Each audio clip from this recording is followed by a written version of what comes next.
Hi there, my name is Llyn Hunter, and I'm primarily a storyboard artist for animation, but I am also an illustrator.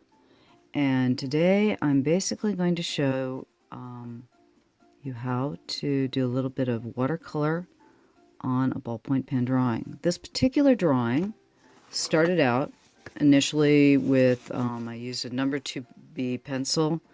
I've used both mechanical pencils and engineering pencils. An engineering pencil is basically a lead holder. You can buy them, they'll say a lead holder, and then you buy leads for them, and they get to a really, really sharp point. And I like to use a really tight line when I'm drawing.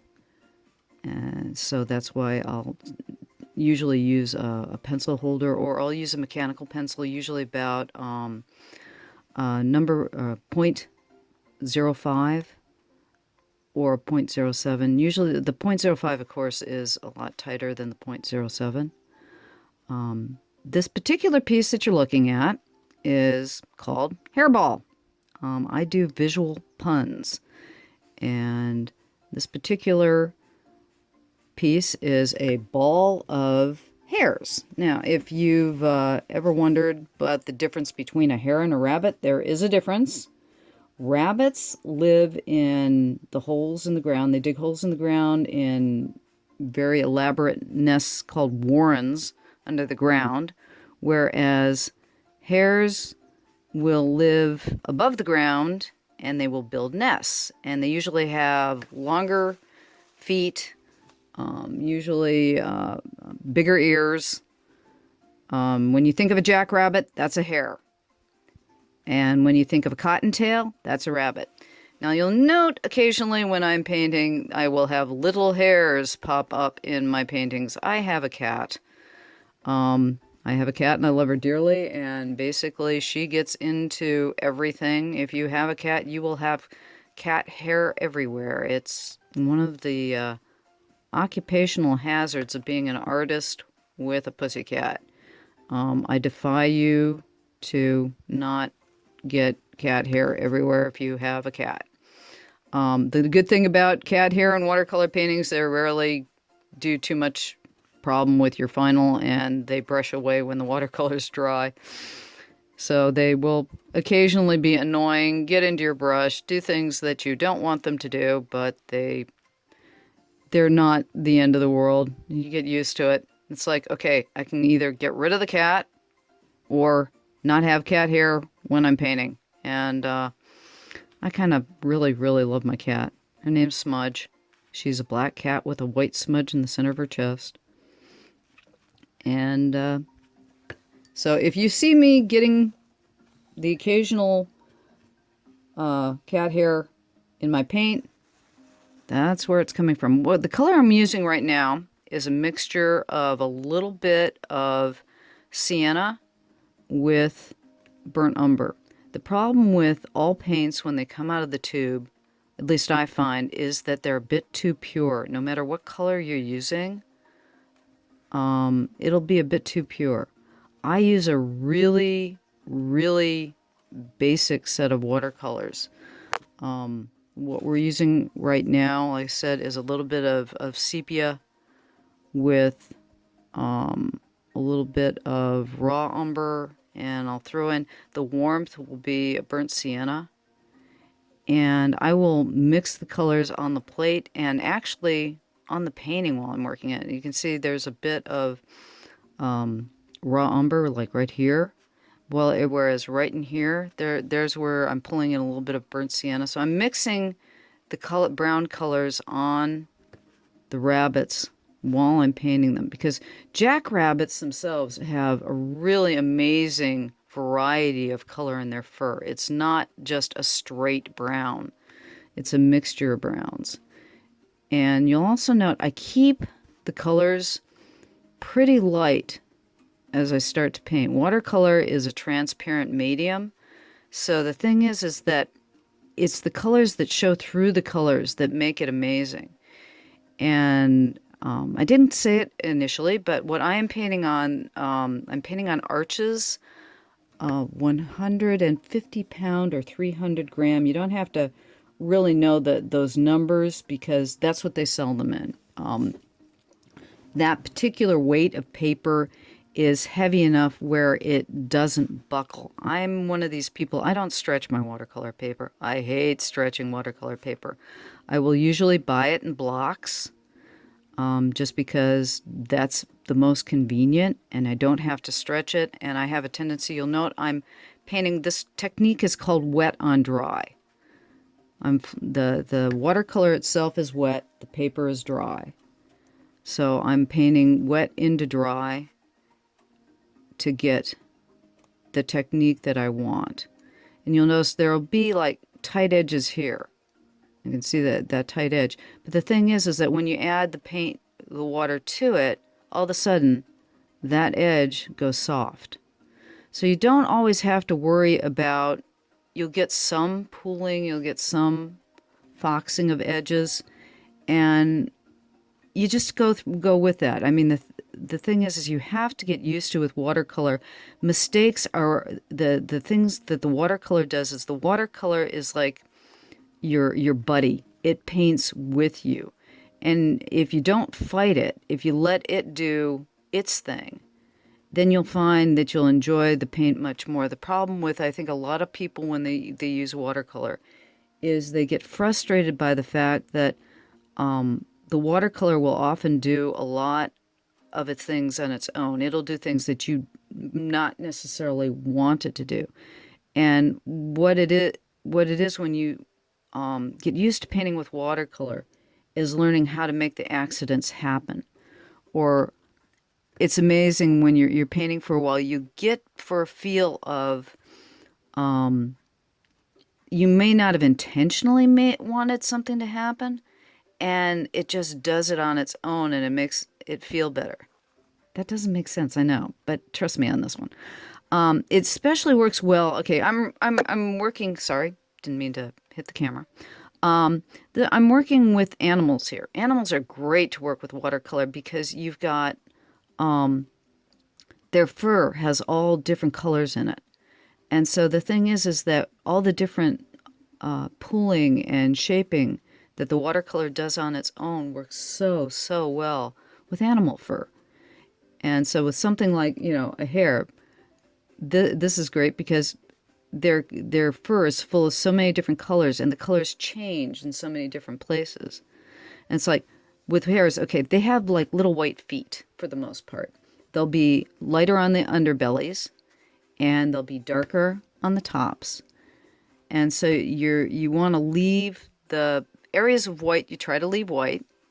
And if for some reason you do make a mistake, I may or may not be able to, I'll probably do that towards the end to show you there are ways you can fix mistakes. Watercolor is not totally impossible to fix. Okay, I have a tendency to go around and do a lot of different things at the same time. I'm going to paint the inside of the ear. I'm making the inside of the ear is a little bit of rose madder, really light with a little bit of cad mixed in, cadmium red. When you're purchasing paint, I know it's expensive. Jesus, expensive. But the cadmiums, even though they're pricey as heck, when you can get them, get a cadmium. Pay the money for a real cobalt blue. Pay the money for the ultramarine. I know it's expensive. You don't use a lot of watercolor. Trust me on this one. Your watercolors will last you for frickin' ever. A little paint goes a long way. Now this is a little bit of, along with my, the rose color.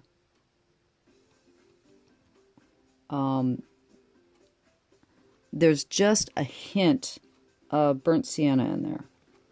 Just a hint. And what that does is that earth tones it down so it doesn't make it such color. Now, okay, that color, it came in too hot, came in too heavy. So I'll take, this is just a paper towel, and you just blot it away. so that you can tone down the color just a little bit. You make a mistake, just pull it up. And the toughest part about doing watercolor, I think, at first, is dealing with mistakes and realizing that with watercolor, a lot of the times you can pull it up after the fact. Okay, it's like that cheek is a little hot. If it's heavy in color, you just take water, just plain, just take your brush and just fill it with water. And I'm rubbing that color away with the tip of the brush, because even though I'm doing it very lightly, but the brush still can rub it away. And you take your paper towel and you pull it up. Now you're not going to get totally rid of a color that way, but you can like soften the edges, like the edge around the nose there, if I thought it was too heavy, and just pull it away with your paper towel. And like I said, it doesn't pull away what you did entirely, but it will. See, it's like, okay, I want his chest a little bit lighter there. So I'll scrub with the brush. And then you can pull away with the paper towel. So the thing is you still got the edge there, but it's gotten lighter. And what I'm going to be doing is probably getting them all darker as we go along. I'm going to get an ear here. The other thing is that, okay, since I just got that area wet, I can't paint on that right away because it's too damp. So what I'll do is I'll go play with other parts of the painting while I'm waiting for another section to dry, or when I want to see how one particular area of color is going to look. I'll go and paint different areas to get an overall look. Because like the bunnies are all, the hairs are all looking about the same color right now. So I'm going to take one of them and change his color a little bit. I'm going to get him a little darker. So I'm putting a little bit, I'm going to warm him up with some burnt sienna. Burnt sienna is a warm brown. Your umbers run towards the yellow. Burnt sienna runs towards the red. And sepia runs towards the blue. And when I want to go really blue, I'll throw in one of my favorite colors. Rather than using black, and I will use black. I am not a purist when it comes to watercolor.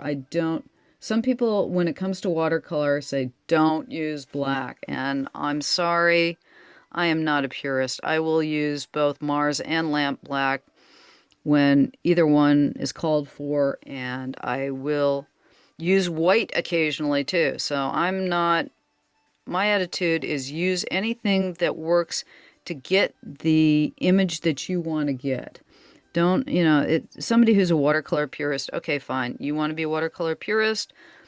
My apologies, I'm not the person to follow, because I am not a purist when it comes to watercolor or any painting media you want to do. You can't consider me a purist. I'm using ballpoint pen.